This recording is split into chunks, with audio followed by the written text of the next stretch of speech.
The India news 24 के सभी दर्शकों को दीपावली की हार्दिक शुभकामनाएं एवं बधाई। शुभ दीपावली।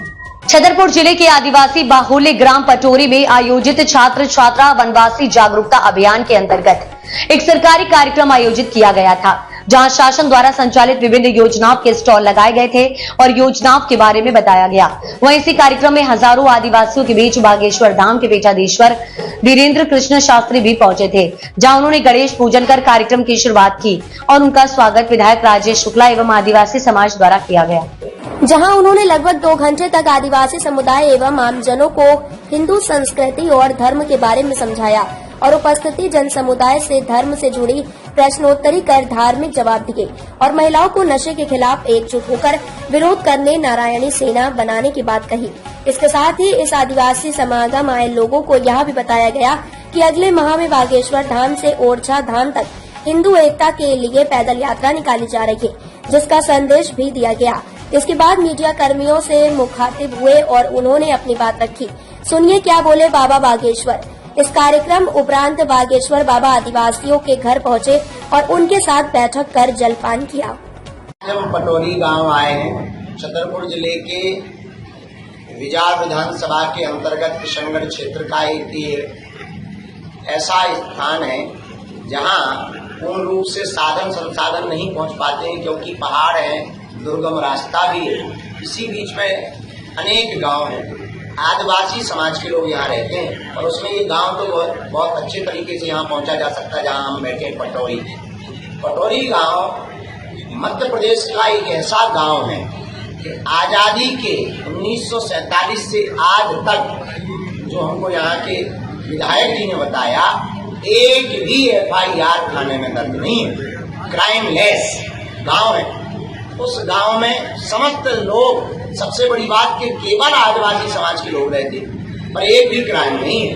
तो उस गांव से मिलने, पिछड़े और पिछड़े लोगों से मिलने, बड़े बड़े लोग तो हमसे मिल पाते हैं। अब हमने प्रण लिया है हिंदुओं को एक करने के लिए, जात पात को मिटाने के लिए, छुआछूत को हटाने के लिए भारत के गांव गांव में जाएंगे, गली गली में लोगों के पास जा करके लोगों को गले लगा करके हिंदुओं में एकता का परचम लहराए। महाराज जी, क्या हिंदू एकता के लिए शास्त्रों का अध्ययन भी जरूरी है और क्यों प्रशासन इसमें व्यवस्था नहीं कर सकता है? क्या जिस प्रकार के मदरसे चल रहे हैं? शास्त्रों के अध्ययन के बिना आप धर्म विरोधियों से नहीं लड़ सकते।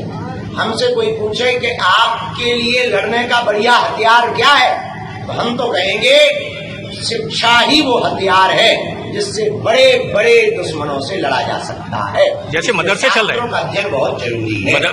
मदरसे चल रहे हैं, इसी प्रकार से हिंदुओं के लिए क्या संस्थान नहीं बनाए जा सकते?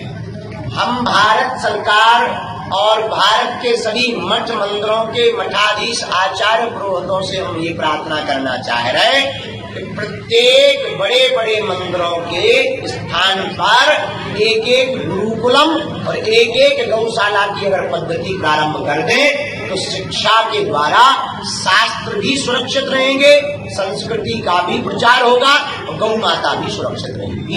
नारायणी सेना की बात कही गई और नशा मुक्ति को लेकर ही संकल्प दिलवाया गया। आज हमने गांव में 3 संकल्प दिलाए हैं। पटोरी गांव के इस आदिवासी क्षेत्र में वनांचल में आकर के 3 संकल्प दिलाए हैं। पहला संकल्प हमने दिलाया है कि गांव के प्रत्येक युवा वर्ग और व्यक्ति को, हर वर्ग के व्यक्ति को जात पात ऊंच नीच छोड़कर मंगल शनिवार को मंदिरों में बैठना प्रारंभ करना है। दूसरा संकल्प हमने दिलाया है कि ऊंच नीच छुआछूत को मिटाने के लिए जो हिंदू एकता की पदयात्रा 21 नवंबर से 29 नवंबर तक है, उसमें सब लोगों को एकजुटता के साथ जुड़ना है। तीसरा संकल्प दिलाया है माताओं को कि आप लोगों को अपने पतियों को, परिवारजनों को अगर व्यसन से बचाना है, नशा से बचाना है, तो आपको नारायणी सेना गांव में बनानी पड़ेगी और मदिरा बेचने वालों के दरवाजों पर नारायणी सेना खड़ी होकर ललकारेगी, तो नशा व्यसन दारूखोरी गांव का बंद होगा, गांव का विकास होगा तो क्षेत्र का विकास होगा, क्षेत्र का विकास होगा तो जिले का विकास होगा, जिले का विकास होगा तो प्रदेश का विकास होगा,